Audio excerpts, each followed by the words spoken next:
819, 96.5, The Jet, WJTK. It is North Florida today for this Tuesday, 20th day of December, 2011. And the folks we're going to talk to today are far from being a Grinch. First up, it's James Croft of the James Croft Evangelistic Association. They do something this time every year, which is really great. They collect joy boxes to be distributed in January. And Mr. Croft, good morning to you, sir. And good morning. Thank you for having me. Hey, not a problem at all. First of all, tell everybody a little bit of background on you. You are a local. You're from Baker County, and you have your evangelistic association that is local. So tell everybody a little bit about yourself. Well, I live in Olustee, the thriving metropolis, just about 12 miles to the east of Lake City. And I've lived here just about all my life. Grew up some in Lake City, but didn't grow up too much there. Didn't grow up too much in Baker either because I'm only 3 foot 10 inches tall. So I'm one of America's little people. And I worked radio for several years, did stand-up comedy, and did a stint in politics in Baker County as a county commissioner, and then worked for a regional solid waste authority and was a professional trash talker for a number of years. And then the Lord called me into the ministry and began to preach the gospel of Jesus Christ. And the Lord's opened up doors where we can travel the southeastern United States preaching the gospel, as well as a ministry in Ghana, West Africa. And back several years ago, the Lord laid on my heart about a ministry for nursing home residents. I would visit Bay Point Nursing Home there in Lake City quite regularly over the last 8 years, as I had a great aunt that was a resident there. She just, in fact, passed away earlier this year at the age of 100.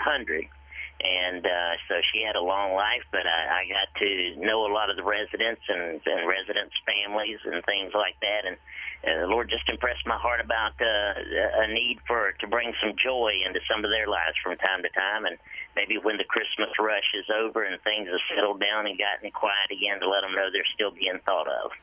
Our guest is James Croft. His website is jamescroft.org. That's JAMESCROFT.org. You can find out all about the joy boxes, which we're talking about. You know, you mentioned when you were talking, giving us a little background on yourself, that you're only 3 feet 10 inches tall. Do you find that your message may be received better because of your height as opposed to if you were a normal-sized minister? You know, I'm not sure about the reception of it, but I think that I get more attention. I think it's easier to hold the audience's attention. I know when I took speech in college, and they would tell you about movement and gestures, and maybe stepping away from the podium from time to time would help people help you hold their attention. And I've been told, look, man, you ain't got to do any of that. You're 3'10". You're going to get their attention immediately when you walk out. Yeah, you have to step from behind the podium. You have to step from behind the podium just so they can see you. So, I mean, that's something you did naturally anyway. Well, I'm one of those that, I definitely move anyhow. And I have a pulpit that was designed just for me that I carry, and I often joke and tell people have pulpit will travel, like the old Paladin show that have gun will travel years and years. I'm really showing the age, right? That's okay. Going back. I know exactly what you're talking about, so you're not showing your age that much. So that's reruns are a great thing. Hey, talk a little bit about the joy boxes. Tell everybody what they are, how they can get them to you, how they can participate, and what you do with them.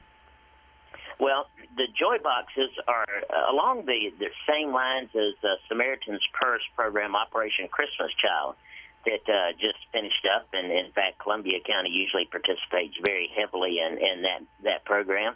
And, whereas they put together shoebox-sized gifts for children, and it's distributed around the world over the next, months.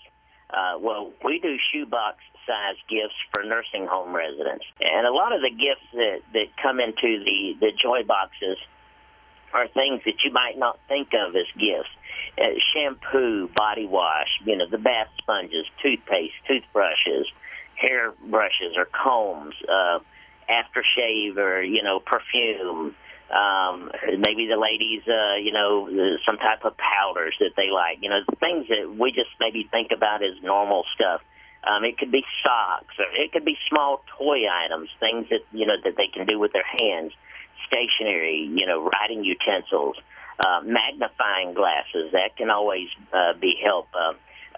puzzle books, and especially if you can find the large print size word searches and crosswords and things like that, and you can find them in the smaller size. You start getting the big, large books. It's hard to put into a shoebox size area, but you can find those smaller ones. And we've had people, put in baseball caps and such as that, and bedroom slippers, and just all kind of things. The little throw blankets, little lap blankets, as I call them, that some of the residents like to have, if they're confined to a wheelchair. And we tell folks to remember the space constraints that the residents have. Usually they have a closet and a nightstand, and a lot of times that's the only storage space that they have. So we obviously don't ask for huge gifts, and we always tell folks if they can get the plastic shoebox size,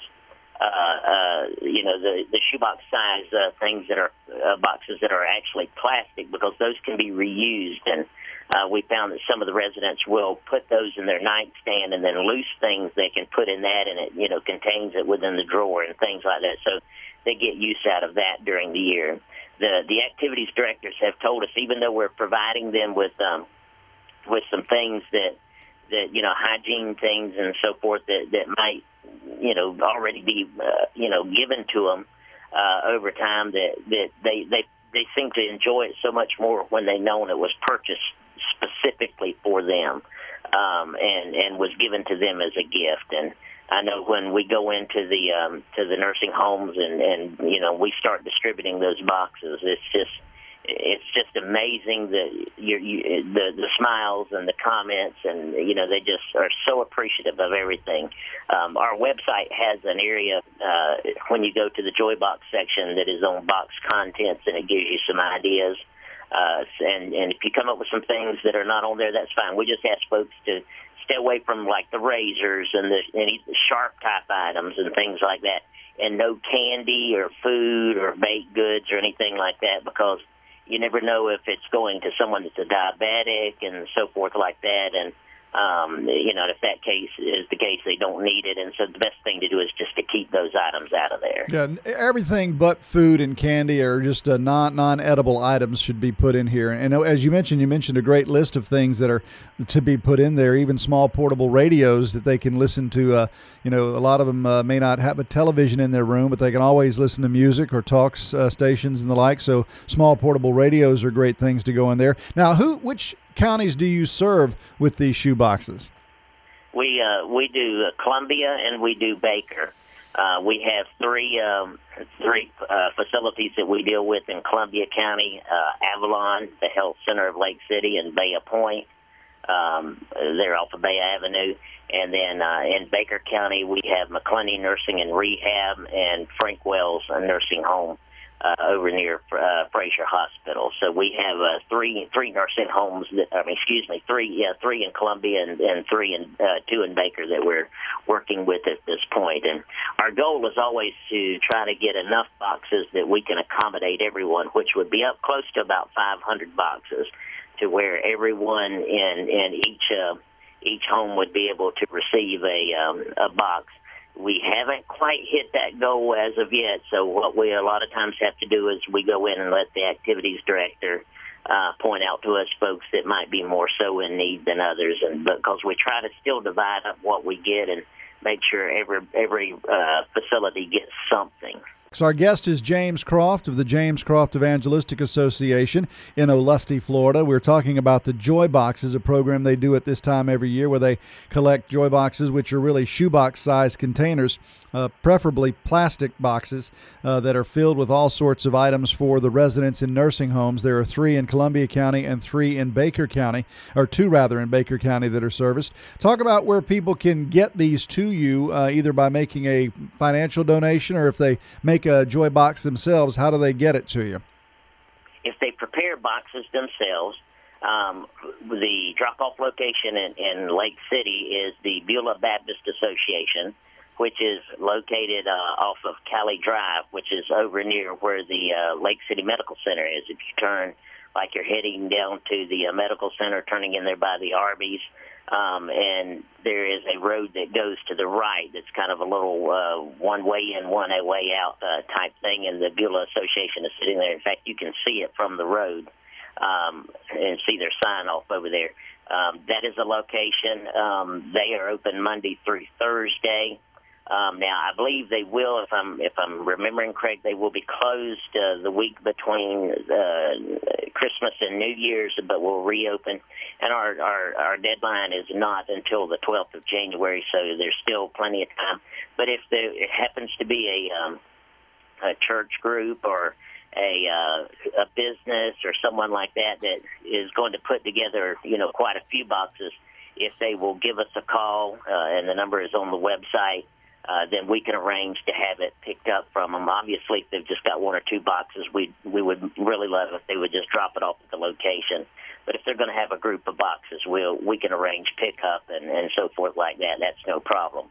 Over in Baker County, our drop-off location is at Davis Golf Cart and Small Engine Repair, which is on State Road 228 South, just south of US 90.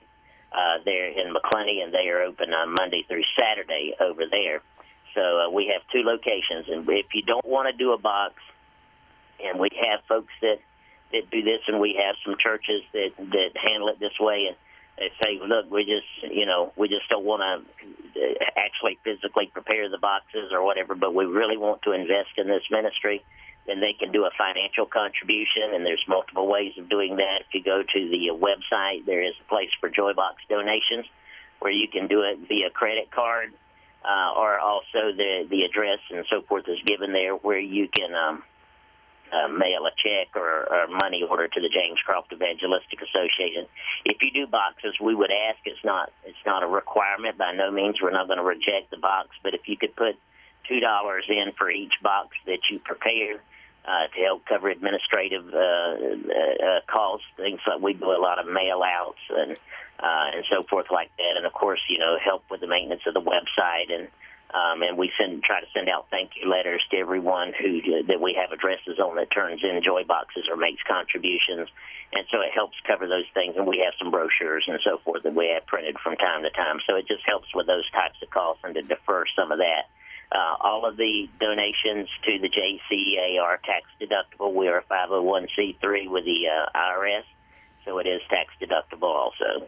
And again, the website is jamescroft.org. That's JAMESCROFT.org. James, thank you so much for joining us. Merry Christmas to you. And you say the deadline is January 12th. When do you start distributing these Joy Boxes? We will begin as early as probably that weekend.